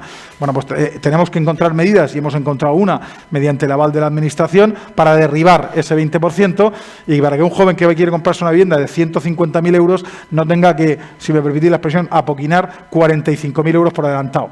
Aquí me gusta poner un ejemplo siempre, que es, imaginaos un maestro que acaba de aprobar la oposición, que gana 1.500 euros al mes, es totalmente solvente para pagar esa casa de 150.000 euros, pero es totalmente incapaz de ahorrar los 45.000 que le requieren para empezar. Por tanto, con el aval de la Administración lo resolvemos. Pero es que tenemos muchas más medidas. Tenemos medidas de puesta en valor de suelo, de ampliar el espectro de beneficiarios de vivienda protegida, familias numerosas, familias monoparentales, familias de... Termino. ¿Te quedan 2 segundos? 2 segundos. Bueno, al final es viviendas asequibles para todo el mundo y nosotros estamos desarrollando toda una batería de medidas para llegar a ese objetivo. Muy bien. Bueno, me parece fantástico, ¿eh? O sea que a esa moderación, optimismo moderado, vamos a incorporar, bueno, pues sobre todo la gran oportunidad, que ha señalado pues con la cantidad de áreas en las que vamos a desarrollar o intentaremos hacerlo así. Querido Pedro, ¿cómo se ve desde Madrid, ¿no? Porque decía yo ayer, o hoy no recuerdo ya, aquello de los fondos europeos, el esfuerzo. Fondos europeos yo los veo como muy lejanos, aunque sean de presente, o sea, de futuro inmediato, pero como que los veo muy lejanos y lo que sí veo día a día es el esfuerzo, el compromiso de los empresarios, de los trabajadores del sector de la construcción y la indecisión a la hora de desarrollar un plan de empresa en el sentido de decir, oye, tengo esta obra, hoy tengo trabajo, me están hablando de fondos europeos, me estaban hablando en su momento de planes que habría mucho que hablar y contar, pero ¿cómo se ve desde Madrid? ¿Cuál entiendes tú que va a ser el presente? Esta mañana compartíamos con el presidente de la Comunidad Autónoma, presidente, vamos a alinearnos, vamos a ponernos todos con las velas bien ajustadas y a no perder mucho el tiempo porque aparte no lo tenemos. ¿Cómo se ve desde Madrid? ¿Qué entiendes que desde la región de Murcia nosotros podemos hacer? ¿Qué podemos seguir trasladándole al gobierno regional, tanto de compromiso como de, bueno, pues identificarle, darlo en nuestro punto de vista? Pues, siguiendo con lo que decía el consejero, William Ward decía, el pesimista se queja del viento, el optimista espera que cambie y el realista ajusta las velas. Yo creo que estamos en el momento de ajustar las velas, con el símil que estabas haciendo tú. ¿Qué estamos trasladando a los diferentes ministerios? Es imprescindible ponerse la ropa de deporte y empezar a calentar. Si estamos esperando a que nos den el pistoletazo de salida para poder cumplir con todo, seguramente no lleguemos. Esto lo hemos trasladado en los diferentes ministerios, sobre todo hemos trasladado que como antes señalaba, el plan E era 7.800 millones de euros y sufrimos un poquito de atracón en su momento. Porque claro, no hay que hablar de lo que puede hacer un ministerio, un gran ministerio, o lo que puede hacer una consejería. También hay que ver los problemas de las diputaciones, de los ayuntamientos. La primera preocupación que tenemos es cómo se van a canalizar todos esos recursos a través de la contratación pública. Todos los proyectos que se han presentado son proyectos que ahora mismo tiene la Administración y que la Administración elegirá de la cantidad ingente de proyectos que les han puesto, para que nos entendamos, la biblioteca de proyectos que tiene un ministerio va a elegir qué proyectos quiere poner en marcha. Proyectos en los que habrá una empresa tractora, y estamos hablando, bueno, de lo general, lo que más va a afectar, habrá una o unas empresas tractoras, que serán empresas grandes, y previsiblemente habrá un porcentaje reservado para pequeñas y medianas empresas. ¿Qué es lo que ocurre? Que la canalización de todos esos fondos se tendrá que hacer a través de una licitación abierta, en libre concurrencia. Se tienen que elaborar los pliegos, presentar, publicar, presentar ofertas, adjudicar. Y estamos viendo que cada vez más nos estamos acercando al momento en el que esto tiene que salir y no sabemos si la Administración está suficientemente preparada para poder digerir todo esto. problema que se plantea, y estando aquí el consejero hay que decirlo, es que no lo sabemos ni los que estamos allí si esto se está preparando. Con lo cual, esta mañana lo hablamos, que ni la propia comunidad autónoma sabe cómo se están desarrollando, y ayer se publicó ese plan que no hemos podido ver porque llevamos aquí toda la mañana. Claro, estamos diciendo, la labor que tenemos nosotros es, por un lado, decirle a la Administración que se vaya preparando, y por otro lado, el más importante, y en una asamblea, decirle a las empresas que estén preparadas. Que estén preparados porque vienen muchísimos fondos ahora mismo a ponerse encima de la mesa. Y muchísimos fondos en los que no se tiene que centrar uno en los 6.820 millones de rehabilitación y regeneración urbana. Como ponía antes José Ramón en la diapositiva, hay otras muchas partidas que van a afectar al sector de la construcción. Entonces, bueno, yo creo que eso, por un lado, desde el punto de vista de la empresa. Desde el punto de vista de la formación, si a día de hoy necesitamos mano de obra cualificada, no quiero pensar qué puede ocurrir cuando empiece toda esta licitación y en nuevas profesiones, nuevas técnicas constructivas, nuevas formas de construir, domótica, energía eólica, fotovoltaica, todas estas que vamos a necesitar. Y lo que traslado es dos cosas. Primero, por un lado, recordad, cuando llegaron los gruistas, ese carnet de gruista en el que se disparó el coste del gruista y hubo que ponerse a fabricar gruistas porque costaba mucho el tener uno de ellos, y eso ocurrió en el momento que se puso en marcha el carnet de gruista. Habrá que estar preparado para eso.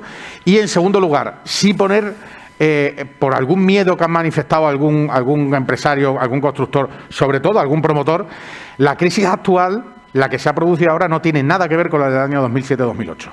La crisis del año 2007-2008 fue una crisis financiera que afectó directamente al sector de la construcción. Crisis financiera que nos afectó por el endeudamiento de las empresas del sector de la construcción. La actual crisis es una crisis sanitaria que ha provocado una congelación de la economía extraordinariamente compleja en muchos sectores: hotelería, hostelería, turismo, etcétera. La diferencia es totalmente distinta. Por eso, la tranquilidad de los gráficos que hemos visto, la capacidad de recuperación y, perdonadme la cursilería que no diría Cervantes, de resiliencia, que parece que ahora se nos llega a la cabeza con la palabra de resiliencia. Hace 2 años no sabíamos que eso. Pero esa capacidad de adaptarnos a la fuerza que nos están poniendo desde fuera, el sector de la construcción la tiene cercana al 100%. Nos aplastaron en un momento dado, en el mes de marzo del año pasado, nos soltaron, y en el mes de noviembre ya nos habíamos recuperado. Y ahora, si nos dejan trabajar, seguramente podremos potenciar la economía española.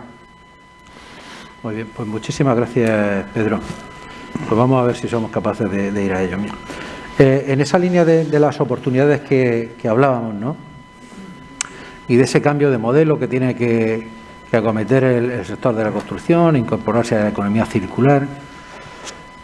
Bueno, pues al final desde el sector vemos también cómo puede haber una oportunidad de región. Entendemos que tenemos algunas infraestructuras que son una realidad, que están ahora en punto muerto por la situación que tenemos. Entendemos que otras infraestructuras por las cuales, José Ramón, tú vienes luchando desde que no eras consejero, y pronto llegarán, y mi querido presidente José María Albarracín exactamente igual, me estoy refiriendo al AVE. Bueno, son infraestructuras que van a favorecer mucho el desarrollo de nuestra región. Yo estoy plenamente convencido.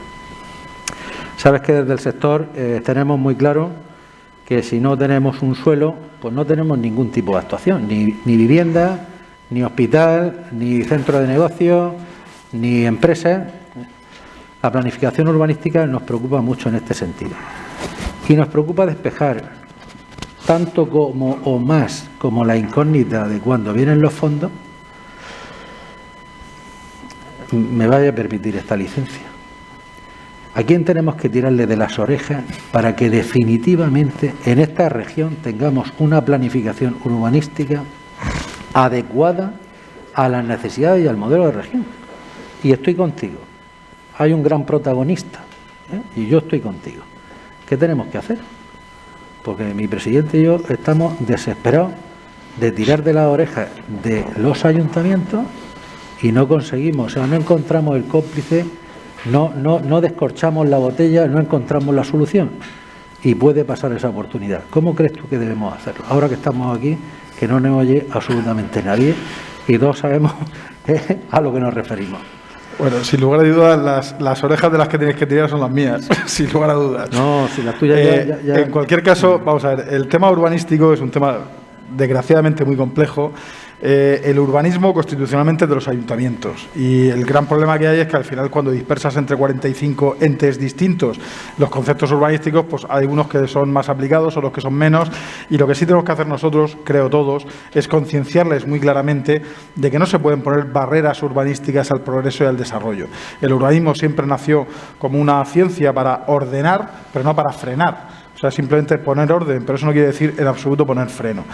La realidad es que no solo pasa en la región de Murcia. Nosotros en la Consejería hablamos mucho de poner como objetivo la pacificación del urbanismo, porque en toda España el modelo urbanístico que se ha extendido, el modelo de plan general, es un modelo fallido, y las consecuencias que tenemos, que sufrimos en la región de Murcia, pues son consecuencia de esto, aderezadas de algún otro gran protagonista, como decías tú.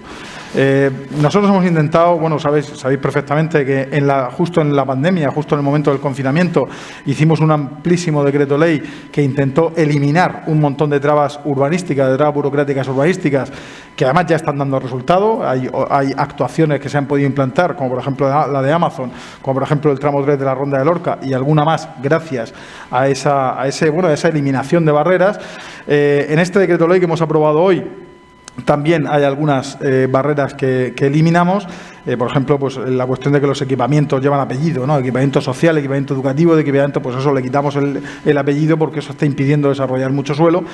Pero la realidad es que la ley del suelo que tenemos, pero es por el modelo que tenemos, que es un modelo que venía de Nacional, pues es un modelo que hay que cambiarlo. Hay que cambiarlo, y nosotros estamos trabajando de forma muy incipiente en la Consejería en plantear un modelo que tenga más que ver con trazar grandes líneas en la región de Murcia, grandes líneas de desarrollo a nivel territorial, no un microdetalle como el que hace un plan general. Un plan general es ese documento que cuando lo empiezas tardas 15 años como mínimo en hacer, y cuando ya llevas 10 años lo tienes obsoleto y todavía no has conseguido terminar de aprobarlo. ¿Y eso por qué es? Porque entra en muy microdetalle de todo lo que se pretende hacer dentro de un municipio, y eso es prácticamente imposible planificarlo por delante. El modelo que estamos empezando a masticar es un modelo, bueno, que estamos desarrollando con profesionales, y que por supuesto expondremos al sector en el momento en el que sea adecuado, o sea, que lo tengamos un poco más maduro. Es un modelo en el que se dan grandes directrices territoriales, mucho menor detalle, y que sean los propios proyectos urbanísticos los que definan el microdetalle del desarrollo. Es una cuestión que una de las partes más complicadas es encajarlo con la ley del suelo nacional, porque, como digo, de nacional el modelo viene distinto. Esto no somos la única comunidad autónoma a la que le pasa. Aquí estamos a lo mejor amplificados por alguna cuestión más, pero esto pasa en casi todo, o sea, en un montón de sitios más. Y también estamos cogiendo los casos de éxito. Hay alguna comunidad autónoma, como por ejemplo Galicia, que ha conseguido darle una vuelta a esto, y estamos en contacto permanente con ellos para dar la vuelta. Por tanto, ofrezco voluntariamente mis orejas, pero yo prefiero dedicarme a intentar cambiar ese modelo, desarrollarlo, y lo que espero es que me dé tiempo en los 2 años de legislatura que quedan, por lo menos a dejarlo lanzado. Ya sabéis que esto es, o sea, el procedimiento, la hoja de ruta va a ser a plantear nosotros un modelo en básico, en bruto, con los expertos, lo estamos desarrollando con un borrador de ley, con una propuesta de modelo completa, y en ese momento, en cuanto lo tengamos así, nos sentaremos con el sector, como no puede ser de otra manera, no solo este sector, con todos los sectores, para intentar terminar de darle forma. Se enriquecerá, y ahí lo llevaremos a la asamblea, que se intenta aprobar una ley del suelo nueva y a intentar implantarlo. La parte más positiva de todo esto es que yo creo que coincidimos plenamente en el diagnóstico. O sea, somos totalmente conscientes que el modelo urbanístico que tenemos es muy rígido, no consigue acompasarse a los ritmos actuales del que demanda la actividad económica y ni siquiera la actividad residencial, y por tanto tenemos que meterle mano. Hemos empezado metiéndole mano, retocando lo que tenemos, pero estamos llegando a la conclusión de que no basta con retocar y tenemos que ser más ambiciosos. Tenemos que ir a un nuevo modelo directamente. Muy bien. Bueno, pues yo creo que lo conseguiremos, porque a la velocidad que vas, el tiempo en el que estás en la consejería, ya van 4 decretos puestos encima de la mesa y aprobados, tenemos esperanza de que eso sea así, ¿no? Yo creo que al final hay, como decía, una gran oportunidad en este sentido. O sea, todo el ánimo y todo el compromiso por parte del sector empresarial. Hay otra cosa que nos preocupa, Pedro. Nos preocupa incorporar los trabajadores a nuestro sector para atender esa realidad de la actividad futura que vamos a tener.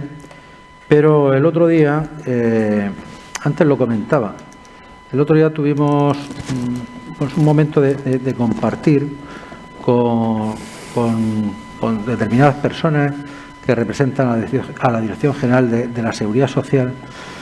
Bueno, un poco la preocupación que tenemos por parte del sector, lo de siempre, ¿no? El tema de las inspecciones, el tema de seguir trabajando en esa siniestralidad laboral, con el objetivo accidente cero. Pero hay un dato que a mí me sorprendió, que es que más del 34% de la actividad del resultado de esas inspecciones que hacía la Dirección General, pues estaban dentro de lo que es el ámbito de la economía sumergida, ¿no? De la economía irregular. Yo creo que tenemos que avanzar en ese sentido y aprovechar también la oportunidad de estos momentos. ¿Cómo crees tú que debemos actuar? ¿Qué ejercicio tiene que hacer?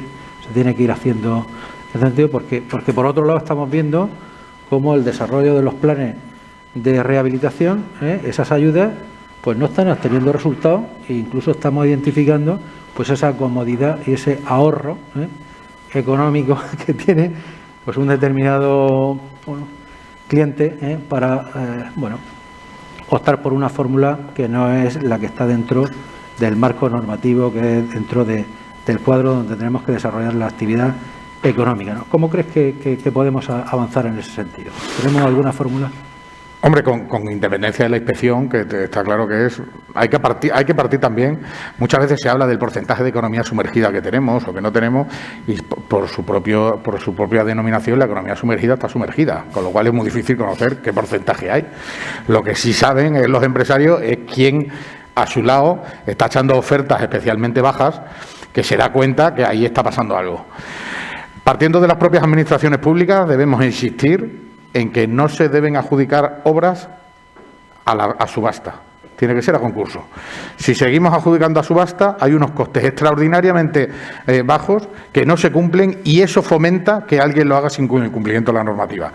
Esto no viene de la Consejería, esto se está trasladando a nivel ministerial y a nivel de modificación legal, en la que la subasta se utilice para la compra, por ejemplo, de bolígrafos para una consejería o para yogures para el Hospital de la Paz, pero que no se utilice la subasta, por ejemplo, para el tema de la formación, porque si utilizamos subasta para la formación, ningún trabajador cogerá una grúa, ningún trabajador cogerá una tuneladora, ningún trabajador hará muro cemento, porque el coste es excesivamente alto.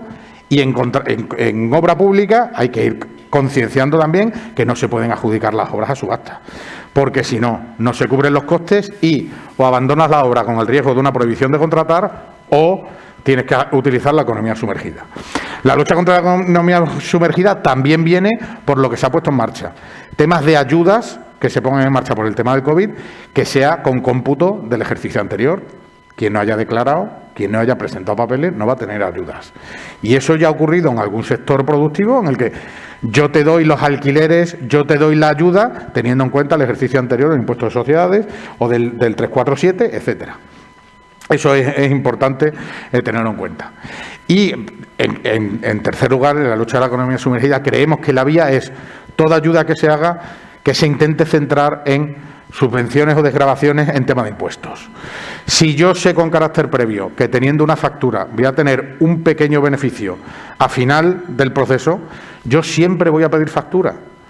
Y entonces lo que hay que hacer es acostumbrar a que tener documentado la operación no solo viene bien para el tema de garantías, que hay que insistir en que la garantía, la seguridad, todo viene con el tema de la factura, sino que en procedimientos subvencionales o en procedimientos en los que puedes tener una ayuda, el tener una factura te va a permitir la desgravación en el impuesto de la renta a las personas físicas o en cualquier otro tipo. Yo creo que esa es una vía importante para que la gente se vaya concienciando de la necesidad de... Lo tengo claro. Sí, eso lo hemos dicho esta mañana al presidente de la Comunidad Autónoma. Incentivos fiscales yo creo que irían un poquito en la clave de seguir avanzando en esta situación. Gracias, Pedro. Otra cosa que nos preocupa por parte del sector, ¿no? Que, oye, si va a venir tanto dinero con los fondos europeos, ¿cómo se transforma eso? O sea, que se dedica a la licitación de obra pública, que está viendo hoy pues distintos contratos. Está Alfonso Seguro aquí, que está luchando intensamente por la unificación del pliego, para que todas las administraciones pues efectivamente tengan un único pliego. Y ahora viene el fondo, y ahora viene una cantidad de dinero enorme, y ahora tenemos que echar a correr inmediatamente. Pero pues aquello es sumamente complejo. ¿Cómo crees que podemos solucionar, sobre todo, pues engrasar, ¿no?, esa simplificación administrativa de cara a que la adjudicación de las obras sea, como siempre, lo más transparente posible, de la forma más adecuada, pero que sea ágil, porque tenemos el reloj también ahí contando en el descuento, ¿no? Pues este es un tema complejo también, y yo estoy muy de acuerdo con lo que decía Pedro, en que hay determinados servicios que contrata la Administración, servicios o en fin, elementos que contrata la Administración, que la ley de contratos está pensada para dar todos los servicios de la Administración, pero hay que adecuar cada uno de los tipos que establece la ley de contratos al tipo de contrato que estás haciendo. Y me estoy refiriendo fundamentalmente a lo que dices del único criterio precio. Eso solo debe ser aplicado pues a determinadas contrataciones en las que realmente pues hay una elasticidad del precio que puede hacerlos competir, ¿no? En cuestiones complejas como suelen ser las obras, pues seguramente es el menos acertado de los procedimientos, salvo que sean obras muy sencillas o sean, en fin, con unas características muy especiales. El problema que surge en esto es que la ley de contratos, la velocidad de tramitación de un contrato por único criterio de precio, pues la media que estamos tardando está entre 3 y 4 meses, y no es solo esta administración, es todas las administraciones, y en cambio la contratación con varios criterios estamos tardando pues entre 7 y 9 meses, un parto. Claro, al final, si estamos queriendo sacar el dinero lo más rápidamente a la calle, pues es muy tentador por parte del responsable político decir, oye, pues ahorro meses, ¿no?, haciéndolo por subasta, en fin, por único criterio de precio. Yo creo que es un error, desde luego en la Consejería de Fomento, eso intentamos huir de esto, y nada más que lo hacemos cuando estamos muy apretados de plazo o cuando estamos, que vemos que perdemos un presupuesto y tenemos que hacerlo. Ahí hay que hacer un trabajo muy fino de armonización de pliegos y, sobre todo, de eliminación de trabas burocráticas y eliminación de costumbres. Hay muchas costumbres en los propios organismos de contratación que no son exactamente lo que dicen las leyes, pero que hacen que se retrasen los procedimientos más de la cuenta. Y también hay una cierta, vamos a llamarlo así, un cierto miedo a la litigiosidad. Muchos departamentos de contratación de las administraciones se demoran más de la cuenta en sacar los contratos y en hacerlos ágiles porque están temiendo todo el tiempo a que les presenten un recurso o a que les intenten frenar esto, ¿no? Nosotros en la Consejería, de luego, el trabajo que estamos haciendo es dar tranquilidad y decir, oye, pues si te hacen un recurso, pues te lo han hecho y punto, ya está, resolverá el que tenga que resolver, ¿no? Es verdad que cuando te recurren un pliego, pues al final lo que estás consiguiendo es que, y sobre todo cuando va al Tribunal de Recursos Contractuales, pues estás metiendo en una vía muerta, que como esto pase con los Next Generation estamos muertos. Porque entonces ahí sí que se va a formar un atasco que se van a parar la mitad de los contratos de España, ¿no?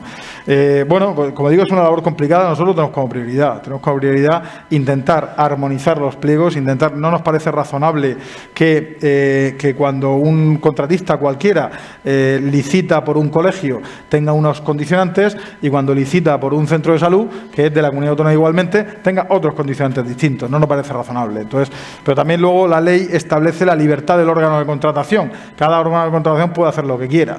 Entonces, hay que intentar conciliar esas dos cuestiones, y ya os digo que nosotros estamos trabajando en colaboración con la Cámara de Contratistas de la región de Murcia, pues estamos trabajando muy intensamente para intentar estandarizar las cuestiones para que sean... para mí esa es la clave, ¿no? Estandarizar para que sea más rápido. Intentar que las ofertas también sean lo más sencillas posible, no digo simples, sino sencillas, y que los procedimientos de evaluación sean lo más sencillos posible. Y eso, huir de la tentación de ir solo al precio. Podemos tener otros criterios evaluables mediante fórmulas con plena objetividad que no sean el precio. Y eso es lo que tenemos que intentar destacar, ¿no? Muy bien. Pues muchas gracias, José Ramón. Vamos muy ajustaditos de tiempo. Sí me gustaría aprovechar hacer una última pregunta a Pedro, abrir turno de debate y que nuestro querido José María Albarracín pues clausure este acto, ¿no? Pedro, lo hemos hablado a lo largo del día y de ayer, ¿no? Año 2008, el 25% de nuestros trabajadores tenían menos de 30 años, el 17% más de 50. Año 2021, en el que estamos, el 8% tiene menos de 30 años, el 34% tiene ya más de 50 y el 10% más de 60. Es decir, que se nos está envejeciendo pues nuestro capital humano, ¿no? ¿Qué podemos decirle a los jóvenes? ¿Cómo podemos hacer extensivo el mensaje que tenemos para que se incorporen a nuestro sector? Pues vamos a ver. Antes de llegar a los jóvenes, lo comentaba antes, es importante trasladar al Ministerio de Seguridad Social que permita las cláusulas de jubilación forzosa a nuestros convenios. Sí, decía un cartel del Metro de Madrid que para entrar había que dejar salir. Eso lo que te decía es una regla de educación, pero que tenía que decir, deje usted salir del vagón y cuando salga usted entra. Ocurre lo mismo aquí, aunque no le gusta al Ministerio de Seguridad Social. Para poder entrar a gente, primero tiene que salir gente de una empresa. Y en segundo lugar, la gente que tenemos que permitir que entre, le tenemos que hacer atractiva la entrada. Y aquí es donde tenemos que poner en marcha algo y entonar el mea culpa las organizaciones empresariales, las organizaciones sindicales y la propia Fundación Laboral. Tenemos que empezar a dejar claro que la construcción no es carretilla, arena y doble hueco, ladrillo, doble hueco, perforado. Que la construcción también es manejo de maquinaria, construcción sostenible, nuevas tecnologías, nuevas formas de construir, maquinaria extremadamente costosa, extremadamente complicada y que la carrera profesional dentro del sector de la construcción es sumamente importante. Lo ato también con el contrato fijo de obra. Muchas veces tenemos que explicar al Ministerio de Trabajo que el contrato fijo de obra es un contrato específico del sector de la construcción y que un trabajador puede llevar 35 años en el sector de la construcción sin solución de continuidad, pero con el vehículo contractual, que a lo mejor son 25 contratos fijos de obra. Y no pasa nada. Cuando hay una obra, le haces un contrato fijo de obra, cuando te llega otra obra, lo pasas a otro y le haces otro contrato fijo de obra. El intentar hacer ese debate especialmente lo voy a decir alambicado, de que la temporalidad es el sector de la construcción, eso no es cierto. El contrato fijo de obra es un contrato fijo, pero evidentemente tiene que durar lo que dure la obra. Si no, estamos introduciendo una rigidez importantísima en el sector. Visto esto así, ¿qué hay que vender a los jóvenes?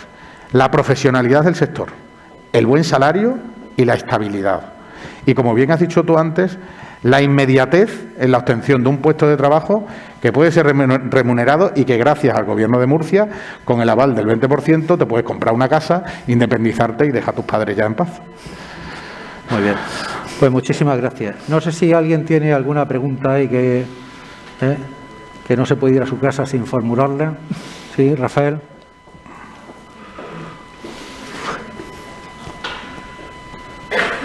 Bien, solamente... no sé si se oye, me parece. Sí, ahora. Muy bien, soy Rafael López, gerente de la Fundación Laboral. Algunos me conocéis, otros no. Yo solamente quería decir a mi presidente de la Fundación Laboral que el Gobierno de Murcia no solo nos ha ayudado con el tema del aval bancario, aquí se ha hecho una cosa novedosa, que es, se nos ha permitido fraccionar los certificados de profesionalidad y financiar solo módulos de incorporación rápida, de 80 horas de duración, de 60, porque un certificado de profesionalidad pues son 300, 400 horas que un demandante de empleo no puede absorber a su espalda. En Alhama se está haciendo ahora mismo un curso de esto, de montadores de pladur, y van a salir disparados para las obras. O sea que eso es un invento murciano también, presidente, que quiero que te lo lleves de regalo. Y también aprovecho para pedir que también hay mandos de las Fuerzas Armadas de la región de Murcia que insisten en por qué no se hace un convenio a través del SEPE para formar a los profesionales de las Fuerzas Armadas que se van a ir a la calle con 45 años. Estamos hablando de jóvenes, pero también estos señores de 45 años podrían ser una mano de obra fabulosa en temas de fotovoltaica, eficiencia energética, manejo de maquinaria. Y eso, pues, el SEF aquí no alcanza porque las competencias son a nivel nacional. La semana que viene se va a firmar un acuerdo aquí en Murcia. Nuestro presidente territorial, Luis Fernández, va a firmar un acuerdo, un convenio para impartir más cursos a reclusos de tercer grado penitenciario. El año pasado se hizo una experiencia piloto excepcional aquí en Murcia. Y si a nivel nacional se hiciese con el SEPE un convenio, podría ayudar sobre todo a la incorporación de la mujer al sector. Sobre todo mujeres que han sido víctimas de violencia de género y que pueden desarrollar un papel fundamental en nuestras obras. Gracias. Muchas gracias, Rafa, por el murcianismo y por poner en valor lo que venís desarrollando en la Fundación Laboral de la Construcción. Yo, si me permites, sí. Pepe, habrás visto, Pedro, que en Murcia nos gusta ser donde empieza todo. Nos gusta ser el sitio donde se lanzan las cuestiones, y nos gusta exportar todo lo que hacemos bien, pues que siga llegando al resto de los sitios. Sí, yo creo que vais a traer Covadonga para acá. Muy bien, pues si no hay ninguna pregunta más, agradecer a todos vosotros, agradecer a estos ponentes de lujo que hemos tenido esta mañana compartiendo pues estas claves que son las claves del sector de la construcción. Agradecer a todos y cada uno de vosotros los que estáis aquí presentes, secretario general, directores generales, compañeros, vicepresidentes de FRECON, de CROEN, decano de los colegios profesionales, nuestra querida Olga de CaixaBank, bueno, todos y cada uno de los que estamos aquí presentes y los que están al otro lado de la pantalla. Muchísimas gracias por hacer posible que hayamos reflexionado sobre cuál es el futuro de nuestro sector, que identifiquemos esa gran oportunidad y ese optimismo moderado que es el que se va a desarrollar a lo largo de los próximos meses. Y vamos a proceder a la clausura. Nuestro querido presidente José María Albarracín, que yo creo que es un ejemplo a seguir de lo que realmente tenemos que hacer, es insistir en que efectivamente, bueno, pues el sector empresarial es papel fundamental en la recuperación económica y sobre todo, pues bueno, pues hacer esa gran labor y del cual copiamos, pues bueno, y ese llamamiento a la unidad, ¿no? José María, muchísimas gracias por estar apoyándonos aquí una vez más. Nosotros abandonamos este escenario, te lo dejamos a ti y bueno, pues queda clausurada esta asamblea, estas claves del sector inmobiliario cuando nuestro querido presidente de CROEN quiera. Adelante, José María.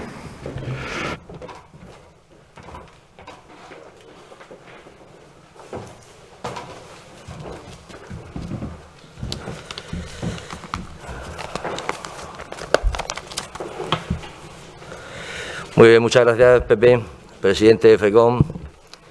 Por supuesto, gracias por invitarme a participar un año más en una asamblea a la que no he faltado desde la llegada a la presidencia de CROEN y que no faltaré en caso de que la próxima se realice antes de la Confederación Regional. Un saludo muy especial a Pedro Fernández Alén, aparte de mi felicitación pública por su reciente elección como presidente al frente de CNC, y también un saludo al consejero de Fomento, a nuestro querido José Ramón Díez de Revenga, que está por allí.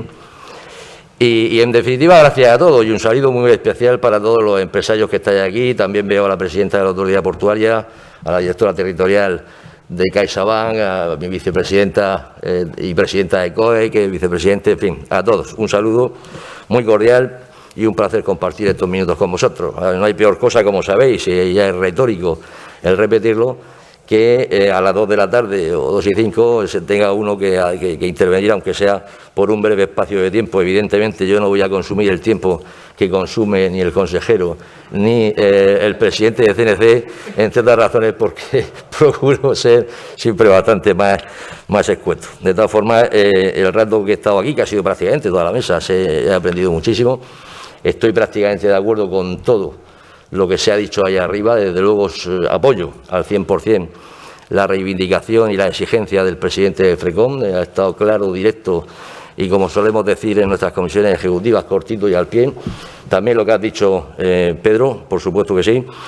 Y con el consejero pues puedo estar de acuerdo, como siempre, en algunas cosas y en otras no, pero desde luego siempre digo lo mismo. Si las administraciones públicas fueran a segunda velocidad cuando nosotros vamos a cuarta o incluso quinta, esto sería otra historia distinta.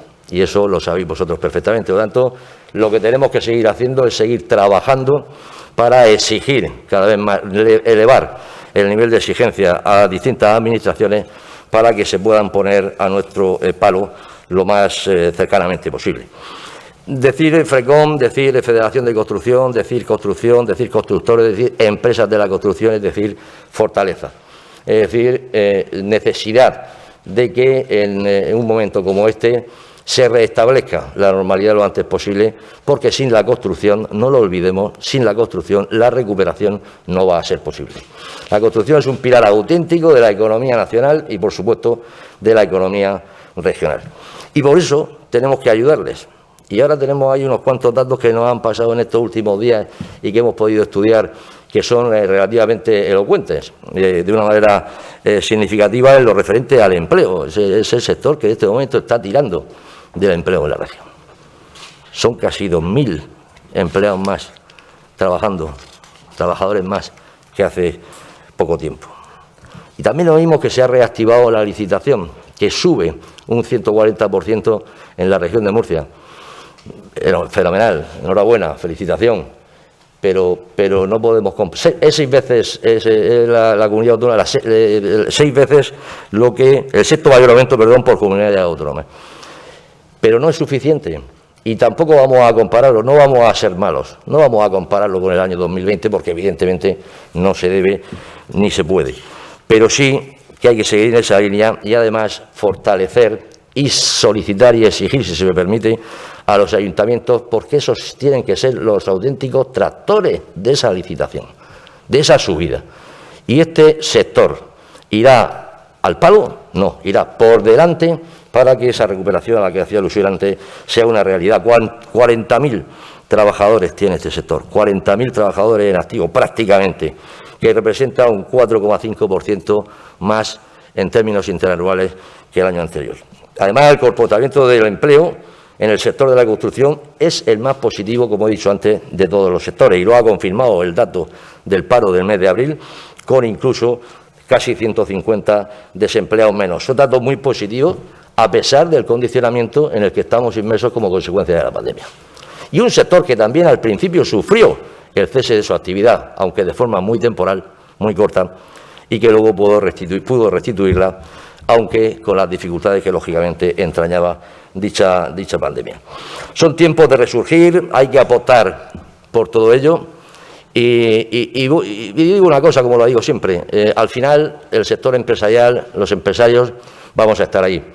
Vamos a dar el callo, vamos a hacer lo que sabemos hacer, que no es otra cosa que trabajar y generar riqueza y empleo. Y cuando decimos riqueza y empleo, que puede ser muy retórico, no es broma, lo decimos con la contundencia de los datos. Algunos de ellos que acabo de dar en ese momento. Sin embargo, también tenéis algún problema, el personal cualificado, lo habéis dicho perfectamente ahí en la mesa, y yo creo que es un acierto absoluto ese plan de formación que había aprobado recientemente y que se va a poner en marcha con carácter prácticamente inmediato. También hay que felicitar al Gobierno de la región, en este caso por el tema de los avales a los jóvenes. Sí, señor, enhorabuena, querido consejero. Enhorabuena, que también le trasladé en su momento el otro día al presidente, y que creo que es un ejemplo a seguir en el resto de comunidades autónomas del conjunto del país.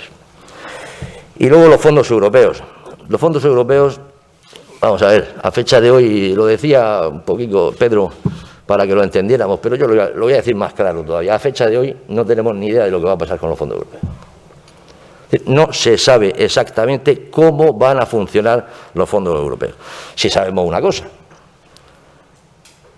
que lo va a gestionar la Oficina Económica del Gobierno de España y que va a ser una persona la encargada de fiscalizar, con su equipo de trabajo, como es lógico, de fiscalizar, de aprobar o no los proyectos que presentemos desde las distintas comunidades autónomas, tanto en el ámbito público como en el público-privado o como en el privado directamente. Por eso yo aquí sí que lanzo un mensaje contundente a todos los sectores, hoy particularmente al vuestro. Hay que hacer piña, hay que unir, hay que conseguir que las empresas de medio y pequeño tamaño dentro del sector se unan para que los proyectos realmente puedan alcanzar el nivel de llegada al Gobierno de la Nación y que, por lo tanto, tengan más opciones de conseguir que esos fondos europeos lleguen aquí. ¿Qué estamos pidiéndole al Gobierno? Transparencia, lo primero. Transparencia, transparencia, transparencia. Que genere certidumbre en el sector empresarial. Eso se lo ha dicho el presidente de COE y de CEPIME, ambos presidentes se lo han dicho al Gobierno ya en muchísimas ocasiones. Transparencia porque necesitamos saber cómo se va a gestionar ese fondo europeo o esos fondos europeos. Certidumbre porque la empresa necesita saber y conocer dónde van a ir a parar los fondos europeos. Y finalmente, que pueda, de una manera piramidal, llegar no solamente a las grandes corporaciones, que van a ser, y ya lo anticipamos prácticamente seguro, van a ser las beneficiadas en una primera fase, sino que pueda llegar, como digo, piramidalmente al conjunto de la estructura empresarial de España, que está compuesta fundamentalmente en un 90% solo, por cierto, de pequeña y mediana empresa. Por lo tanto, es el momento de seguir trabajando desde la unidad, es el momento de seguir trabajando desde la fortaleza que hoy tienen todas las confederaciones territoriales en España y particularmente CROEM en la región de Murcia. Somos una referencia a nivel nacional. Lo hemos conseguido. Estamos en el mapa empresarial también y estamos en primera línea. Pero para que eso se consolide, tenemos que seguir representando la total y absoluta unidad del sector empresarial en la región. Y por eso, contar con FRECON y, por extensión, con todas las sectoriales y, por supuesto, con todas las empresas adheridas, es algo fundamental que nos va a seguir dando la fortaleza para poder seguir siendo no solamente influyentes, sino también determinantes en las decisiones que se tomen en los gobiernos regionales y también en el propio gobierno de España. Se está anunciando el acuerdo con las distintas formaciones para aprobar los presupuestos de la región de Murcia desde hace ya muchas semanas. Incluso os puedo decir que a finales del mes de febrero, de forma personal, fui transmitido de que los presupuestos de la comunidad autónoma estaban prácticamente cerrados, prácticamente pactados. Hoy se ha conseguido que el Consejo de Gobierno los apruebe y que los remita a la Asamblea para su tramitación parlamentaria. Posiblemente 3 semanas, 4 semanas, sabe el consejero perfectamente que hemos pedido desde CROEM que se trabaje de verdad, que se trabaje sin descanso, sin horario, para que puedan comparecer todos y cada uno de los miembros del Consejo de Gobierno que tienen que defender sus parcelas económicas, que lo hagan rápido y urgente. En un año de pandemia, si siempre en cualquier año normal unos presupuestos son necesarios, en este año de pandemia no son necesarios sino lo siguiente. Y sobre todo con sectores que están esperando aquel acuerdo que se alcanzó para que pudieran mitigar en la parte que fuera posible la situación caótica que estaban viviendo, y ahora me refiero a los sectores servicios como el comercio, el turismo, la hostelería, etcétera. Un buen paso, aunque sea tarde, acelerar, que es lo importante, y que puedan estar perfectamente activos para su ejecución en el más rápido, en el más corto espacio de tiempo posible. Yo, a partir de ahora, no voy a tener ninguna duda. Voy a seguir, como siempre, defendiendo a los empresarios, defendiendo a las empresas de la región, allí donde sea necesario. Pero sí que apelo a seguir con esa unidad y con esa fortaleza que hemos demostrado en estos años pasados. Y cuando hablabas de salir desde la puerta, de cerrar y tal, me acordaba de, se ha utilizado mucho, cuando salga, cierra la puerta y todas esas cosas. Tenemos que, Pepe, seguir trabajando como hasta ahora. Tenemos que seguir defendiendo a los empresarios ante cualquiera de los ataques que hemos recibido y que vamos a seguir recibiendo, desgraciadamente, en el futuro. Por lo tanto, si somos una roca sólida, nadie podrá con nosotros. Muy buenas tardes, queda clausurada la Asamblea y vámonos a tomar una cerveza.